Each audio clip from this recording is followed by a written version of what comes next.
শুভ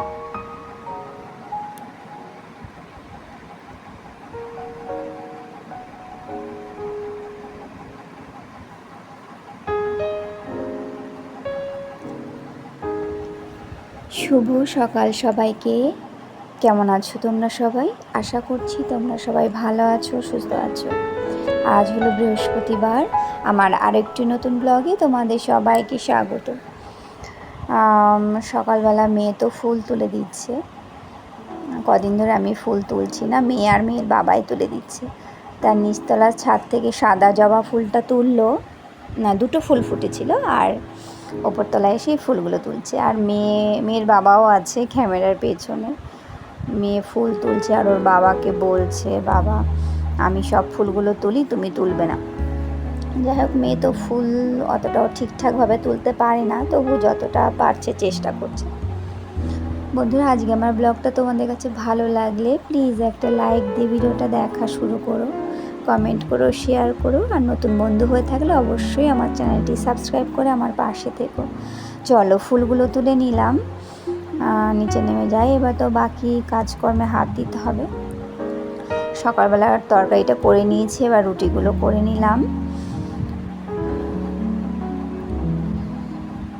ভিডিওটা তোমরা দেখতে থাকো, আশা করছি একটু হলেও ভালো লাগবে। সম্পূর্ণ ভিডিওটা দেখার অনুরোধ রইল। রুটি হয়ে গেছে, রুটি তরকারি হয়ে গেল। এবার ডিমগুলো সিদ্ধ দিয়ে দিই। ডিম সিদ্ধ দেওয়ার পরেই না টিফিনগুলো সবাই খেয়ে নেব। আচ্ছা, এখানে দেখো আমি দুধ জাল দিচ্ছি। অনেক দিন ধরেই প্ল্যান করছি যে গরম পড়লে, মানে গরম পড়ার আগে থেকেই প্ল্যান করছি গরম পড়লে একদিন আমি একটু আইসক্রিম ট্রাই করে দেখব। ঘরে বসে কোনো দিনও বানাইনি। তা যাই হোক, আজকে সেটা প্ল্যান করেছি। দুধটা কিছুটা জাল দেওয়ার পরে না আমি এই ছোটো কাপটার 1 কাপ চিনি দিলাম। চিনিটা আমি একটু পরে টেস্ট করে দেখব যে আরও লাগবে কি না, সে বুঝে আমি দিতেও পারি, আবার নাও দিতে পারি। যাই হোক, দুধটা তো কিছুটা জাল দিয়ে ঘন করতে হবে। এখানে 500 দুধ আছে। তা হাজব্যান্ডকে বললাম যে অল্প দুধের মধ্যে করে দেখি হয় কি না। যাই হোক, এখানে আমি একটু ফুড কালার দিলাম কালারের জন্য। আর ফুড কালারটা না, আমি সুন্দর একটা কালার চাইছি, আমি অল্পই দিচ্ছি। সেই কালারটা যতক্ষণ না আসে ততক্ষণ আমি একটু একটু করে ফুড কালার দিয়ে যাব। খুব মিষ্টি একটা হলুদ হলুদ কালার আমি চাইছি, মানে ওই কালার, যে কালারটা আমি চাইছি না সেই কালার আইসক্রিমটা আমরা মাঝে মাঝে খেয়ে থাকি, আমার বেশ লাগে। আবারও একটু দিয়ে দিলাম। আর আমি অল্প আছে দুধটাকে আস্তে আস্তে জাল দিয়ে নিচ্ছি।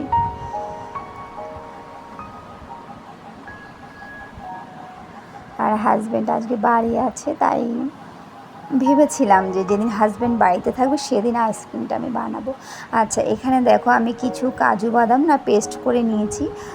এরকমই পেস্টটা করেছি, একটু একটু গোটা গোটাও আছে, পুরো মানে মিহি পেস্টটা আমি করিনি। আচ্ছা, এর মধ্যে এবার আমি কাজু বাদামের পেস্টটা দিয়ে দেব। তারপর আর আমি কিন্তু থেকেই নেড়ে যাচ্ছি যাতে নিচের দিকে দুধটা লেগে না যায়। এভাবে কন্টিনিউ নিয়ে যাচ্ছে। আর বাদ বাকি অন্যান্য রান্নাগুলোও করে নিচ্ছি। এই দেখো, আমি না আরও সামান্য একটু ফুড কালার দিয়েছিলাম, এই কালারটাই আমি চাইছিলাম। আচ্ছা, গ্যাসটা আমি বন্ধ করে দিয়েছি, দুধটা আর ঘন করব না, অনেকটাই ঘন হয়ে গেছে। গ্যাসটা বন্ধ করে দেওয়ার পরে আমি এলাচের গুঁড়ো দিয়ে দিলাম। আর এলাচের গুঁড়োর আইসক্রিম, মানে এলাচের ফ্লেভারের আমি আইসক্রিম 2-1 বার খেয়েছি দোকানে, বেশ ভালো লেগেছে আমার। যাই হোক, দুধটা নামিয়ে নিয়েছি, নামিয়ে এবার আমি নিচের দিকে ঠান্ডা করতে রেখে দিয়েছি। আর এখানে রান্না করছি ঝিঙে আলু দিয়ে রুই মাছের পাতলা ঝোল, জ্যান্ত রুই মাছ এনেছে, অল্প মশলা দিয়ে। এর থেকে মানে গরমে এরকমই ঝোল, অল্প মশলা, ঝোল ঝোল মাছ রান্না বলো, সবজি রান্না, এটাই গরমের মানে বেস্ট খাবার, তাই না? খেতে ভালোও লাগে, বেশি তেল মশলা তো একদমই ইচ্ছে করে না। আর জানো তো, তোমাদের আগের ব্লগেও বলেছিলাম যে সপ্তাহে 1 দিন করেই আমরা মাংস খাই।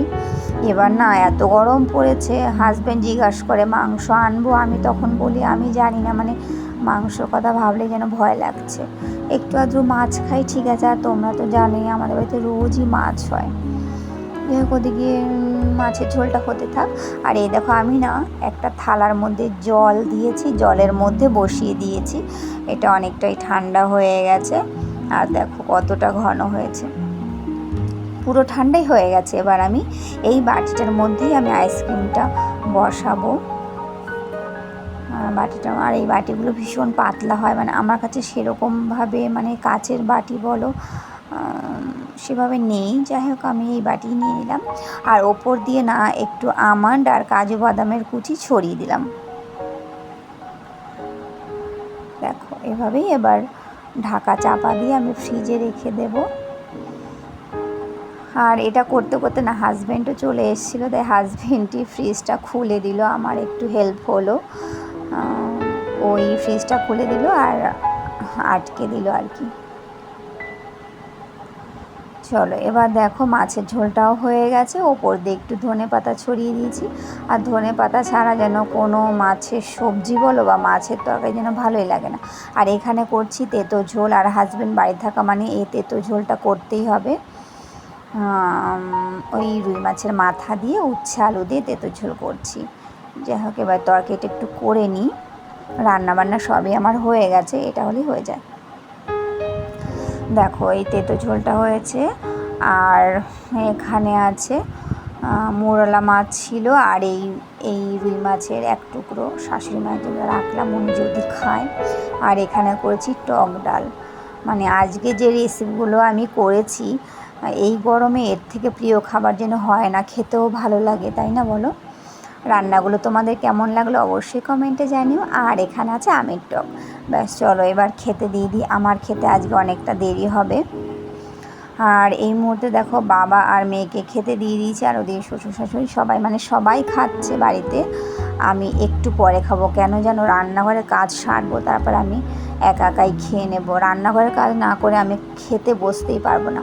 আর দেখো আমাদের ব্ল্যাঙ্কেটটা এই গরমের মধ্যে ধোয়া হলো, আমি আর হাজব্যান্ড দুজনে মিলে না এই দোতলার ছাদে মেলে দিলাম। এইভাবেই মেলে দিয়েছি, নিচের দিক দিয়ে অনেকটা ঝুলিয়ে দিয়েছি। মানে এই নিয়ে 3টে ব্ল্যাঙ্কেট ধোয়া হলো, এর আগে 2টো ধুয়েছে। তবে হ্যাঁ, এই ব্ল্যাঙ্কেটগুলো ধুতে না একটু কষ্টই হয়। আচ্ছা দেখো এখন রাত্রি 10টা, মানে 10টা, সাড়ে 10টা বাজে। এখন আমি আইসক্রিমটা বের করলাম আর তোমাদেরকে দেখাই যে কীরকম হয়েছে। তবে যেন আমি না মাঝখানে একবার একটুখানি দেখেছিলাম, মানে একটু টেনশনে ছিলাম যেন তো সারাদিনে।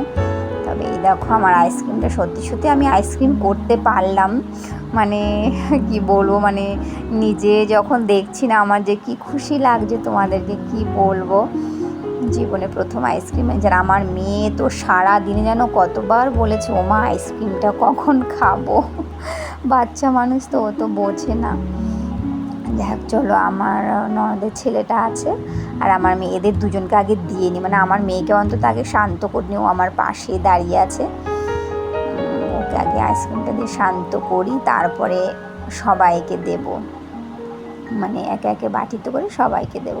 আর জানো এই যে এখন যে আইসক্রিমটা কাটছি না, মানে এখন থেকে গলতে শুরু করে দিয়েছে, মানে এত গরম। আইসক্রিমটা দেখছিলাম আর ভাবছিলাম, আর আমার হাজব্যান্ডকেও বলছিলাম যে আইসক্রিমটা যখন কাটছি তখন বোঝা যাচ্ছে যে গরম কতটা। আইসক্রিম গলে যাচ্ছে, মানে ফ্রিজ থেকে বের করার কিছুক্ষণ বাদেই। আমার মেয়েকে দেবো আগে, তারপরে ভাগ্নেকে দেবো। যাক ভাগ্নেও, মানে আমার ভাগ্নে জানে না যে আমি আইসক্রিম বসিয়েছি। ও যখন খাবে তো, মানে যখন দিতে যাবো ওকে, তখন ও একটু চমকেই যাবে। চলো এদের দুজনকে আগে দিয়ে আসি, তারপরে আমরা একে একে নিয়ে নেব। আইসক্রিমটা কেমন লাগলো তোমরা কমেন্ট করে অবশ্যই জানিও। আর এই গরমে এর থেকে প্রিয় খাবার যেন হয় না বলো, একটুখানি আইসক্রিম খেলে যেন মন প্রাণ ঠান্ডা হয়ে যায়। আমার মেয়ে খাচ্ছে আর দেখো কেমন করছে, ও যে কি খুশি তোমাদেরকে কি বলবো, ভীষণ খুশি আইসক্রিম পেয়ে। আর ওদিক থেকে আমার ভাগ্নেও বলছে মামি খুব সুন্দর হয়েছে। আচ্ছা আইসক্রিমটা খেয়ে না ছাদে এলাম, ছাদে বেশ হাওয়া আছে, খুব ভালো লাগছে। মানে এখনও পর্যন্ত ভাত খাইনি জানো, মানে আমার হাজব্যান্ড যেদিন বাড়ি থাকে না, হ্যাঁ আমার মেয়েকে কিন্তু ভাত খাইয়ে দিয়েছি, ছোট মানুষ, ও ভাত খাওয়ার পরে আইসক্রিম খাচ্ছে, কিন্তু আমরা সবাই ঠিক করলাম একটু দেরি করে খাবো। আর হাজব্যান্ড সমস্ত গাছে জল দিয়ে দিচ্ছে। এই জল দেওয়ার পরে আর কিছুক্ষণ থাকবো, তারপরে নিচে নেমে যাব। মানে 11টার পর, 11টার একটু বেশি বাজে। আর রাতেরবেলা তো বেশি পেট ভরে খাই না, এই জন্য একটু দেরি করলাম। ছাদে উঠে গাছে জল দেওয়ার পরে গাছগুলো দেখো মনে হয় কি চকচক করছে, মানে ওরাও যেন বেঁচে গেল। ওদের মানে গাছগুলোও যেন বলছে যে কি শান্তি লাগছে, ঠান্ডা ঠান্ডা জল গায়ে পড়লে যেরকম আমাদের শান্তি লাগে, ওদেরও সেই একই শান্তি লাগে, তাই না বলো? বন্ধুরা, তোমরা ধৈর্য ধরে এতক্ষণ পর্যন্ত ধৈর্য ধরে যারা আমার ভিডিওটা দেখেছো, তোমাদের অসংখ্য অসংখ্য ধন্যবাদ জানাই। এভাবেই তোমরা আমার পাশে থেকো, আমায় একটু সাপোর্ট করো, আমি তোমাদের পাশে সব সময় থেকে যাব। গাছে জল দেওয়ার পর না এখানে কিছুক্ষণ থাকবো, তারপরে নিচে যাবো। চলো ভিডিওটা এখানেই রাখি। তোমরা সবাই ভালো থেকো, সাবধানে থেকো, সুস্থ থেকো।